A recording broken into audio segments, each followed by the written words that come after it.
Good morning, students. Today we will be deriving an expression for stiffness matrix for a bar element, okay, using minimum potential energy principle. Okay. Earlier class we have derived the expression for a stiffness matrix using direct stiffness method. Today we will use minimum principle of minimum potential energy. The procedure goes like this.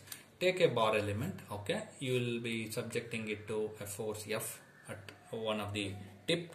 The bar element is considered to be made of Young's modulus E and geometry of area A and length L units. You have a boundary condition. At one end you have x equals 0 and another end you have x equals 0 and L x equals L. This will be considered as positive x direction. Now you discretize that into a bar element. Okay, a typical bar will be converted into bar element having two nodes. At each node you will be describing the displacement u1 and u2 and it's corresponding to force F1 and F2. Principle of virtual displacement, you need to remember this. So these are the unknown displacements. Now we will take up the potential energy expression. You all know pi is equal to total potential energy is equal to strain energy plus work done.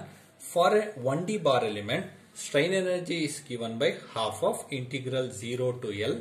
Okay, this you can see this bar. It is the strain energy is the energy developed in the body during the application of load under elastic region, under elastic limits, okay, throughout the body. So obviously you need to integrate from one point of boundary to another point of the boundary. That's the reason we have a one-dimensional integral. Because it's a one-dimensional component, I have a one-dimensional single integral 0 to L. The integrated effect of it will be given by AE into del U by del X whole square dx. Now work done is obviously it is product of force into displacement, which will be considered minus because of the decrease in the potential to do the work from its initial state to final state. So we will take minus F1 U1 minus F2 U2 because two forces are two nodes. Now I will substitute this in the total potential energy expression. Pi is strain energy plus work done. So strain energy is AE by 2. I will be taking that AE by 2 outside the integration symbol. Have a look into it. You can see this. AE will be out of the integration symbol. Then I will be taking AE by 2 outside. It will be 0 to L del U by del X whole square dx minus F1 U1 minus F2 U2. Now we will take a interpolation function. Assume an interpolation function, or we call it as trial function. Trial function is always given by u equals f of x. Okay, for a one-dimensional number, u is a function of x. It is in the form of linear form. Remember, so in linear form we'll have two, one coordinate, generalized coordinate, two generalized coordinate as a function of x. So it will be a0, which will capture the rigid body motion, plus a1 variation of that coordinates in terms of displacement in the x direction. It will be a0 plus a1x. If you go for higher order terms, you will have a0 plus a1x plus a2x square. For beams and all, you will go for higher order terms. For linear element, for a bar, it's more than sufficient. So you will choose a0 plus a1x as your displacement function. Now have a look into the next step. You apply the boundary condition. The boundary conditions for the approximate function you need to apply. At x equals 0, you will have u equals u1. Just observe. You can have a look into it.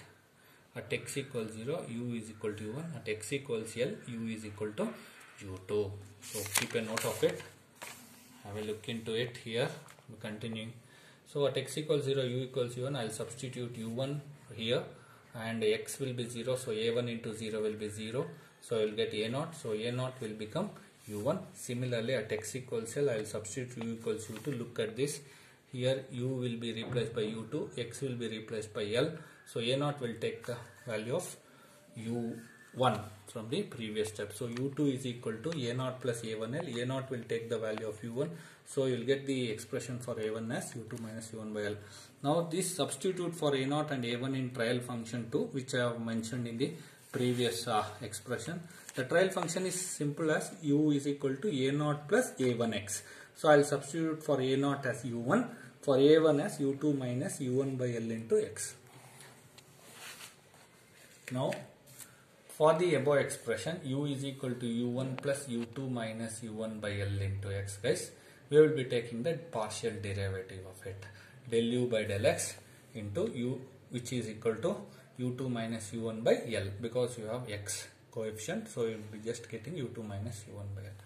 Now go on, substitute this expression in the total potential energy expression as shown in the equation number 1. Just have a look into it. So you can see this is your equation number 1. So what I will be doing is, I have chosen a trial function for U, A0 plus A1x. I have taken the partial derivative by finding out the expression for A0 and A1, then take the derivative and then square it, and then substitute this in this equation number 1 for del U by del X. So you can see A by 2, 0 to L limits, U2 minus U1 whole square from the previous step, have a look into it, U2 minus U1 by L whole square dx minus F1 U1 F2 U2. This you should not be integrating, you will be only integrating within the limit 0 to L, this term only. Now since it is a constant, I will take U2 minus U1 by L whole square, okay, under the limit 0 to L, dx will be the remaining term minus F1 U1 minus F2 U2. Then A by 2, further simplification for integral dx will be x, 0 to L F2 U2. Then you will have by 2 U2 minus U1 whole square by L square, you will have L minus 0 minus F1 U1 minus 2 U2. Further simplification in A minus B whole square, I will be getting this expression and I will be calling this as equation number 3. Now what I will do, I will be imposing the minimum potential energy principle to the equation number 3. Okay, please observe carefully. You have potential del pi by del U1 once, del pi by del U2 second time, twice. Once for U1, once for U2, because there are two unknowns. I will look into it. By applying principle of minimum potential energy, you have a variation principle, del pi by del U1 equals 0, del pi by del U2 equals 0. Then for pi I have an expression just now from equation 3, I once again made a note of it.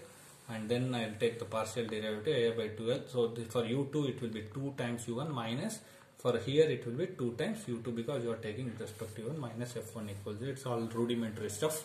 Then you got this equation. For rearranging the terms, I will get A by L U1 minus U2 equals F1 at the RHS.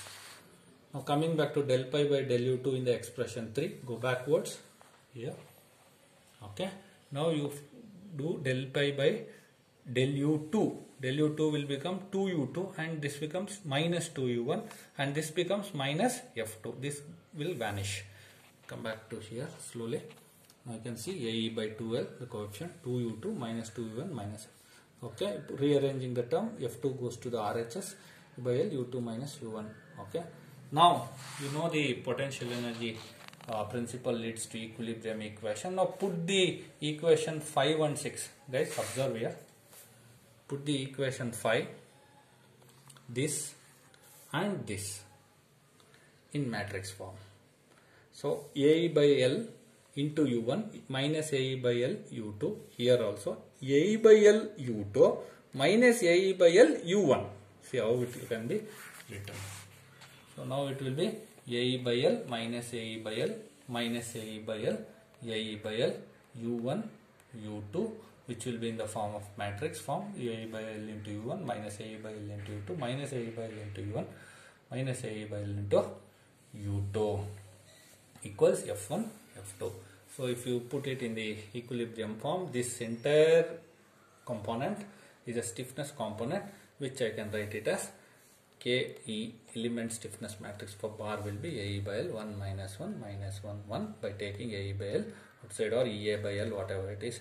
So this is an element stiffness matrix which can be developed using principle of minimum potential energy apart from direct method. Okay, there are 3 techniques: direct, variational method, residual method, weighted residuals for obtaining the stiffness matrix. Even you can obtain using strain energy approach also. Okay, this stiffness matrix will be widely employed to solve various numericals on bar problems like stepped bars with different boundary conditions and different loading like body loads, point loads in future problems going forward. Okay, I hope it was very useful. Thank you.